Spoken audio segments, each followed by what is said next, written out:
एक 200 साल की उम्र में बूढ़े ने 3 बेटे पैदा किए। बाबा जी बोले, मरने से पहले मैं अपना ये टोटका सबको बताऊंगा।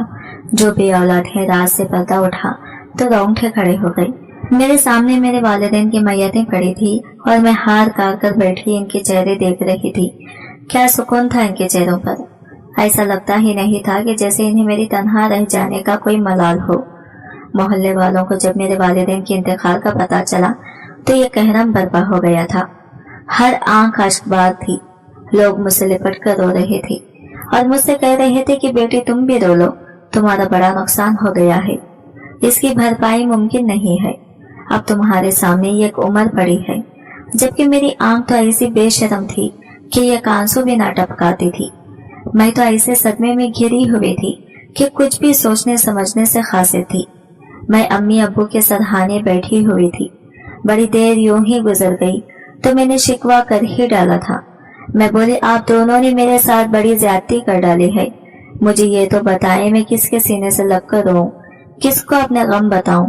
जाना ही था तो बारी बारी चले जाते, मुझे संभालने का मौका तो दिया होता।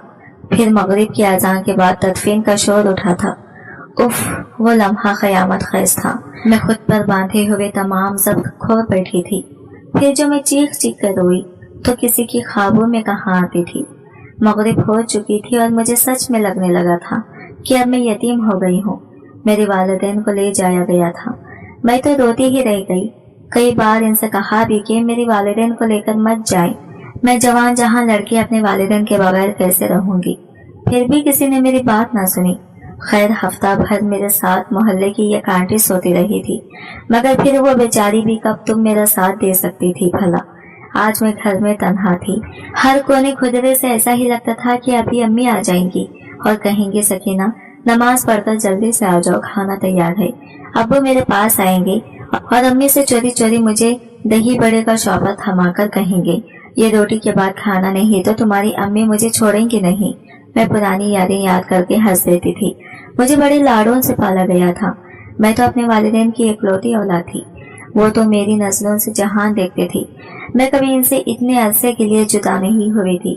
अब तो ऐसा लगता था जैसे मैं एक छोटी सी बच्ची हूँ और एक मेले में अपने वालिदैन से बिछड़ गई हूँ। सारी रात यूं ही रोती पिलकती गुजरी थी। सुबह किसी को मेरा ख्याल भी नहीं था कि सकीना घर में अकेली है, जाकर इसका हालचाल मालूम कराए। मैं भूखी प्यासी बैठी हुई थी। जब घर के दरवाजे पर दस्तक हुई, मैंने दरवाजा खोला कि शायद कोई मेरे गमों पर मरहम रखने आ गया, मगर सामने मकान मालिक को खड़ा देखकर मैं तो सहम से गई थी। हमारा मकान मालिक बहुत खरखत इंसान था। कभी कभार जब अब्बू किराया देने में ताखिर करते थे तो वो आकर खूब हंगामा किया करता था। हालांकि वो एक बूढ़ा शख्स था। अपने सफेद बालों और दुबले पतले बदन का ख्याल किए बिना जब वो तेज तेज बोलता चला जाता तो फिर इसे खांसी की दौरे पड़ने लगते थे। अब वो मेरे सामने खड़ा था। मैं बोली, चचा अम्मी अब्बू चले गए। इसने सर हिला दिया। मैंने प्यार लेने के लिए सर आगे किया तो इसने अपना हाथ भी आगे नहीं बढ़ाया। मुझे याद है जब मेरे वालिदैन जिंदा थे तो वो मेरे सर पर हाथ फेरकर प्यार दिया करते थे। क्या सच इतनी जल्दी बदल जाता है? मेरी आंखों में आंसू आ गए थे जिन्हें मैंने बड़ी महारत से छुपा लिया था।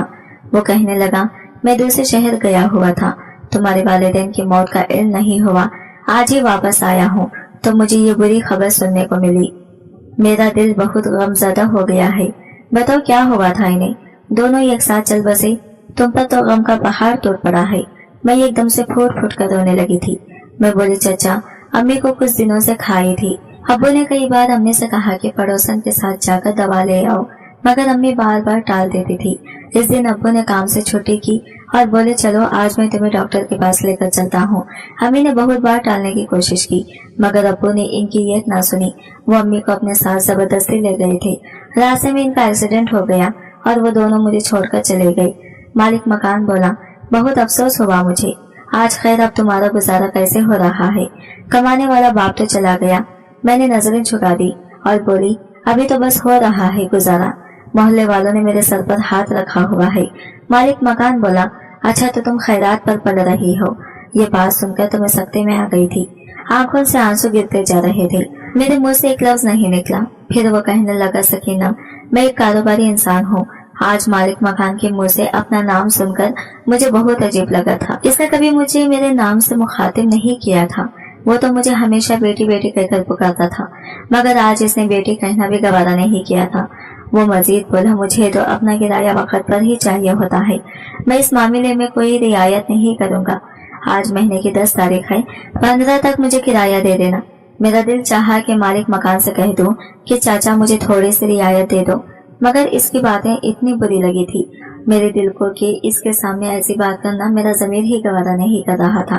खैर वो चला गया तो मैं सोचने लगी कि 17,000 रुपये मैं किससे मांगूंगी। मैं एक सफेद पोश मोहल्ले में रहती थी। यहाँ सभी अपना गुजारा बड़ी मुश्किलों से किया करते थे।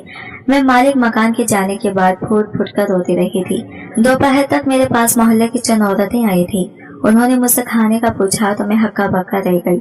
सुबह से मेरे हलक से एक निवाला भी गुजरा था, मगर फिर भी मुझे भूख का एहसास तक नहीं हो रहा था। उन्होंने ही मुझे खाना पकाकर दिया और अपने हाथों से खिलाया। मोहल्ले की एक आंटी सानिया मेरी अम्मी की बड़ी पक्की सहेली थी। वो अम्मी के जाने के बाद मेरे बहुत ख्याल रख रही थी। वो मुझसे कहने लगी, आज तो बहुत परेशान लग रही हो। मैंने इन्हें जल्दी जल्दी से सारी बात बता दी कि आज किस तरह मालिक मकान आया था और पैसों का तकाजा कर रहा था। सानिया आंटी कहने लगी, बूढ़े की टांगे खबर में है, मगर फिर भी इसकी लालच खत्म होने में नहीं आ रहा। किराया कहीं भागा तो नहीं जा रहा है ना? वालिदैन को मरे हुए अभी दिन ही कितने हुए हैं क्योंकि वो अपने पैसे मांगने पहुंच गया। मैं बोली, आंटी आप इस बेहसी का इंसान क्या कर सकते हैं? वो कहने लगी, तुम बिल्कुल बेफिक्र रहो, मैं कोई ना कोई इंतजाम कर लूंगी। सानिया आंटी की बातें सुनकर मुझे जरा तसल्ली हुई थी। मुझे इल्म था कि अब जब उन्होंने कह ही दिया है कि वो कुछ करेंगी तो फिर वो लाजमी मेरा साथ देने वाली थी। यूं ही कुछ दिन गुजर गए थे। कल 15 तारीख थी। अब मुझे फिक्र होने लगी थी कि मैं क्या करूंगी। मैंने सोचा कि सुबह में सानिया आंटी के पास जाऊंगी और इनसे पूछूंगी कि पैसों का इंतजाम हुआ कि नहीं। सारी रात दुआएं करते हुए गुजर गई थी। सुबह मैंने अपने लिए नाश्ता पकाया और बड़ी सी चादर सर पर लेकर घर से निकल गई थी। सानिया आंटी का घर हमारे घर के नजदीक ही था। मैंने इनके दरवाजे पर दस्तक दी तो इनकी बेटी निकली थी। वो 12 बरस की थी। मैं बोली, तुम्हारी मामा कहाँ है? वो मेरी बात सुनकर बड़ी गमज़दा हो गई थी। कहने लगी, वो तो अपने गाँव गई हैं। कल रात इनके भाई का इंतकाल हो गया। बाजी अम्मी बहुत ज्यादा रो रही थी। मैंने इसके सर पर प्यार दिया और बोली, जब तुम्हारा दिल घबराए तो मेरे पास आ जाया करो। इसने सर हिला दिया और मैं खाली हाथ घर वापस आ गई थी। मुझे सानिया आंटी के लिए बहुत ज्यादा अफसोस हो रहा था क्योंकि इनका एक ही भाई था। वो अक्सर इसकी बातें मुझसे किया करती थी। 1 साल पहले ही इनकी शादी हुई थी। अब इनकी बेटी 3 माह की थी। सानिया आंटी बड़ी मोहब्बत से इस बच्चे की फ्रॉक सिलाई किया करती थी। एक दिन मुझे वो बता रही थी कि मेरे भाई ने मेरे घर आना है तो मैं चाहती हूँ कि पूरे 12 लिबास इसको दूं। उफ, ये जिंदगी कितनी बेएतबार चीज है। किस तरह अपने इंसान से बिछड़ जाती है और इंसान कुछ करने के काबिल भी नहीं होता। मैं अभी इसी सोच में गुम बैठी थी कि दरवाजे पर दस्तक हुई। मैंने सोचा शायद सानिया आंटी की बेटी आई हो। मैंने उठकर दरवाजा खोल दिया। सामने मालिक मकान को खड़ा देखकर मेरी तो सिट्टी गुम हो गई थी। वो बोला, किराया ला दो। मैं बड़ी शर्मिंदा सी हो गई थी। मैं बोली, अभी इंतजाम नहीं हो सका, कुछ दिनों में इंतजाम कर दूंगी। मेरी बात सुनकर वो घर में दाखिल हो गया और बड़े सुकून से चारपाई पर बैठ गया और बोला, सकीना मेरी बात गौर से सुनना। तुम एक गरीब मोहल्ले में रहती हो। तुम्हारे आसपास के लोग भी इतने अमीर नहीं हैं कि तुम्हारी मदद कर सकें। ये जो तुम्हारी रोटी पूरी कर रहे हैं ये भी ज्यादा दिन तक नहीं कर पाएंगे। इससे बेहतर है कि तुम शादी कर लो। किसी अच्छे खाते पीते इंसान को देखकर शादी कर लो। तुम जवान हो, हसीन भी बहुत हो। इसका अंदाज एकदम से तब्दील हो गया था और चेहरे पर बड़ी अजीब से मुस्कुराहट फैल गई थी। कहने लगा, तुमसे तो शादी करने के लिए कोई भी मान जाएगा। मैं इसकी बातें सुनकर अफसरदा हो गई थी। बोली, चाचा इतनी जल्दी? अभी मेरी बात भी मुकम्मल नहीं हो पाई थी कि अचानक से मालिक मकान ने मुझे टोक दिया था। वो बोला, खबरदार मुझे चाचा मत कहा करो, मैं तुम्हारा चाचा नहीं हूँ। मैं चुप कर गई थी। फिर वो उठकर चला गया। मैं इतनी बच्ची भी नहीं थी कि मालिक मकान की बातों में छुपे हुए राज को ना समझ सकती। मेरा दिल बहुत ज्यादा घबराने लगा था। काश इस वक्त सानिया आंटी यहाँ होती तो वो खुद ही मालिक मकान को सीधा कर लेती। खैर, अब आए दिन मालिक मकान मेरे दरवाजे पर खड़ा होता और मुझसे पैसों का तकाजा कर रहा होता। मैं सहम सी जाती, फिर वो घर आ जाता। आज भी ऐसा ही हुआ था। इसने पैसों का तकाजा किया तो मैं रोने लगी थी। वो घर में दाखिल हो गया और इसने मेरे दोनों हाथ पकड़ लिए और बोला, अगर तुम किराया ना दे सके तो मैं तुम्हें अपने घर से निकाल दूंगा। फिर सोचो तुम कहाँ जाओगी। हर गली हर कोने में गद्दे बैठे हैं जो तुम्हारा मानस नोचने के लिए बिल्कुल तैयार बैठे होंगे। तुम बताओ फिर क्या करो। कभी किसी के हाथों का खिलौना बनोगी तो कभी किसी के हाथों का। इससे अच्छा तो ये है ना कि तुम शादी कर लो। मैं फट पड़ी थी। मैं बोली, किससे करूं मैं शादी? कहाँ से ढूंढूं अपने लिए दूल्हा? रिश्ते तो वालिदैन ढूंढा करते हैं ना। मेरे वालिदैन तो चल बसे हैं। मैं क्या करूं, मुझे बताओ। चाचा तुम मेरे बुजुर्ग हो, मेरे लिए रिश्ता ढूंढो। मेरी बात सुनकर मालिक मकान ने नाक से मक्खी उड़ाई थी। वो कहने लगा, मुझसे कर लो शादी, बहुत खुश रखूंगा तुम्हें। मैं तो इसकी बात सुनकर ही दंग रह गई थी। मैं बोली, ये क्या कह रहे हो चाचा? वो कहने लगे, सगीना मैं 4 घरों का मालिक हूँ, वो तुम्हारे नाम कर दूंगा। बताओ ये रिश्ता मंजूर है? बात का मुंतजिर था कि मैं कब हाँ कहूँ और वह मेरे साथ निकाह कर ले। मालिक मकान इस वक्त घर से निकला और 4 गवाह और मौलवी साहिब को अपने साथ ले आया था। मौलवी साहिब ने मेरा निकाह पढ़ा दिया और मैं मजबूरी के तहत इस बूढ़े की दुल्हन बन गई थी, जो मेरे बाप से भी 10-15 बरस बड़ा ही था। मोहल्ले वालों को जब इस बात का पता चला तो सबने बहुत अफसोस किया और मुझसे कहा कि तुम्हारी आखिर घास चरने चली गई थी जो तुमने इस बूढ़े से शादी कर ली। तुम जवान हो, हसीन हो, तुम्हारे लिए रिश्तों की कमी थोड़ी थी।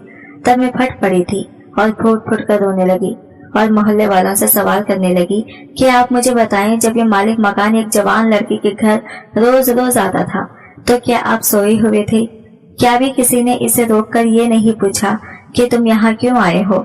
और जो मुझसे कह रहे हैं कि मेरे लिए रिश्तों की कमी नहीं थी, तो वो मुझे बताएं कि मैं रिश्ते कहाँ से लाती।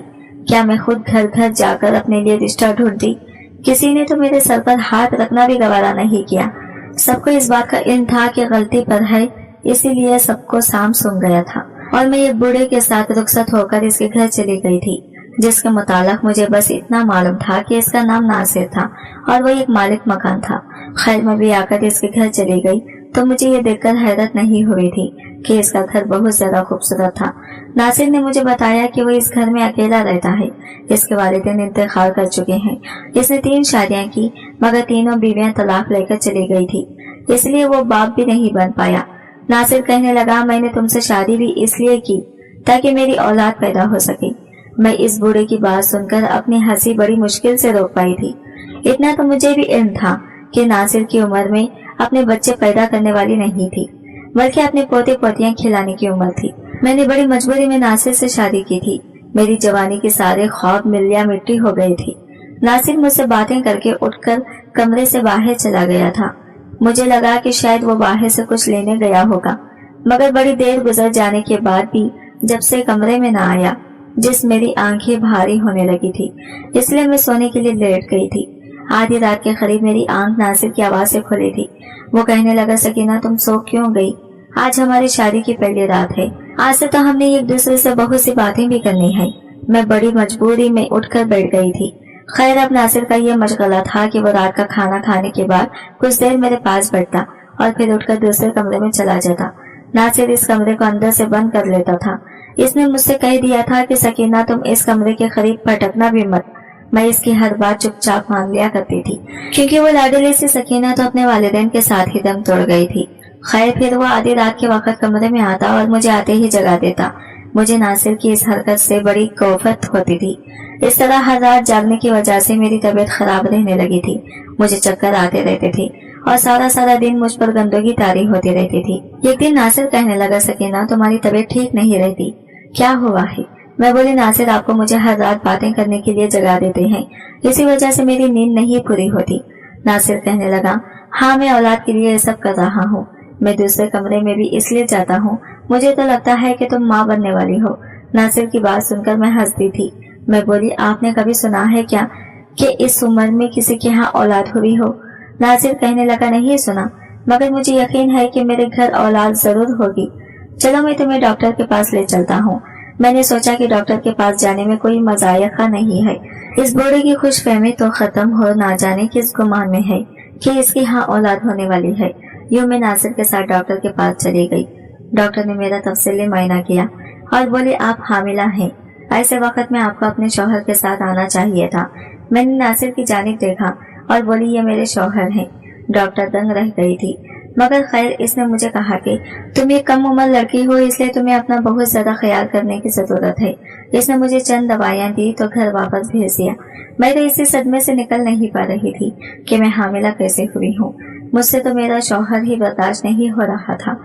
अब इसके बच्चे की माँ बनना मुझे किसी तौर पर मंजूर नहीं था। खैर मुझे अब अपने शौहर पर कुछ कुछ शक होने लगा था। वो दूसरे कमरे में क्यों जाता था? फिर इसने कहा कि वो दूसरे कमरे में औलाद की खातिर जाता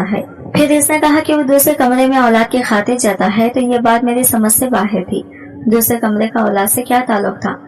मैंने सोचा कि मैं अपने शौहर की गैर मौजूदगी में इस कमरे का जायजा जरूर लूंगी। दरअसल बात यह है कि मेरी अम्मी अब्बू से पूरे 10 साल छोटी थी। दोनों में बहुत मोहब्बत थी। मैं पैदा हुई तो इसके बाद इनके यहाँ दोबारा औलाद नहीं हो सकी थी। मुझे याद है एक दिन मेरी वालिदा सानिया आंटी को बता रही थी कि डॉक्टर ने मुझसे कहा है कि तुम तो कम उम्र हो, तुम्हें औलाद हो सकती है, मगर तुम्हारे शौहर की उम्र ज्यादा है, इसी वजह से औलाद नहीं हो रही। तब तो मेरे अब्बू की उम्र इतनी ज्यादा भी नहीं थी, और फिर मेरा शौहर तो मेरे अब्बू से भी बहुत बड़ा था। फिर मैं इसके बच्चे के साथ कैसे हामिला हो सकती थी? ये बात मेरी समझ से बाहर थी। खैर मैं मौके की तलाश में थी कि कब मेरा शौहर घर से बाहर जाए और मैं इसके खुफिया कमरे की तलाशी लूं। अल्लाह अल्लाह करके वो वक्त आ ही गया जब मेरा शौहर मेरे पास आया और बोला सकीना मैं जरा बाहर जा रहा हूँ, मगर तुम्हें कसम है तुमने बेड से नहीं उठना, अपना भरपूर ख्याल रख।